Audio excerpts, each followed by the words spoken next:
हिंदुस्तान पे 70 साल राज करने के बाद कांग्रेस ये कहती है कि जम्मू कश्मीर में ना वो राज्यसभा की सीट पर इलेक्शन लड़ेंगे, ना ही वो असेंबली की सीट पर इलेक्शन लड़ेंगे, बल्कि वो अपना समर्थन जो है वो नेशनल कॉन्फ्रेंस को देंगे।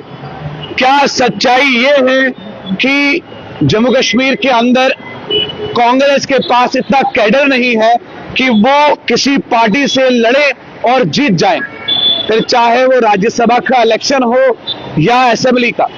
नगरोटा की कॉन्स्टिट्यूएंसी में आपने स्वर्गीय देवेंद्र सिंह राणा की बेटी दिव्यानी राणा का जन सैलाब देखा और उस सैलाब के बाद नगरोटा के अंदर एक अलग सी लहर जो है दिव्यानी राणा के नाम से उभरती हुई नजर आ रही है।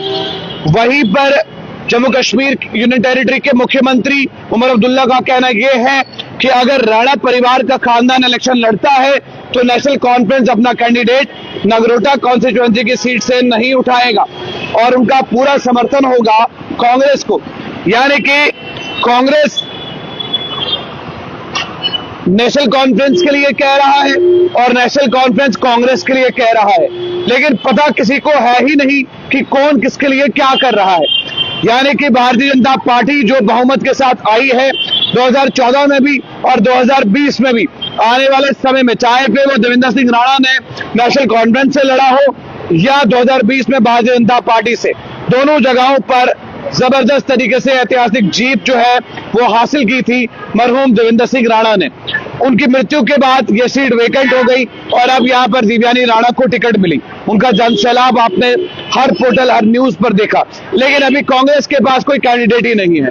कांग्रेस के पास कोई ऐसा चेहरा नहीं है जिस चेहरे पर वो ये दिखा सके कि इस सीट से, बडगाम की सीट से ये कांग्रेस लड़ेगा या नगरोटा की सीट से ये कांग्रेस का कैंडिडेट लड़ेगा। यानी कि अब वहां पर सही नारा जो है वो दिव्यानी राणा ने लगाया था, कोई नहीं है टक्कर में, कोई भी नहीं है टक्कर में, चाहे वो नेशनल कॉन्फ्रेंस हो या कांग्रेस हो, हर एक शख्स समर्थन खो चुका है। ये वही बात है कि बिल्ली के गले में घंटी कौन बांधेगा, ये सोच विचार है, लेकिन भारतीय जनता पार्टी जो है वो बाजी मार चुकी है। अब यहाँ पर नगरोटा की सीट पर एक ही मैनिपुलेशन हो सकता है, नगरोटा की सीट पर एक ही चीज बदल सकती है, वो है हर्षदेव सिंह का वहां से उस सीट से लड़ना। अब देखना यह है कि वाकई में नगरोटा की सीट पर कुछ बदलाव देखने को मिलेगा या नहीं। लेकिन 70 साल हुकूमत हिंदुस्तान पर करने वाली कांग्रेस, क्या जम्मू कश्मीर में उनका कोई कैंडिडेट नहीं है? ये बड़ी हैरानजनक बात है। खैर, आप देख रहे हैं चैनल वन आकिब आफ्ताब के साथ।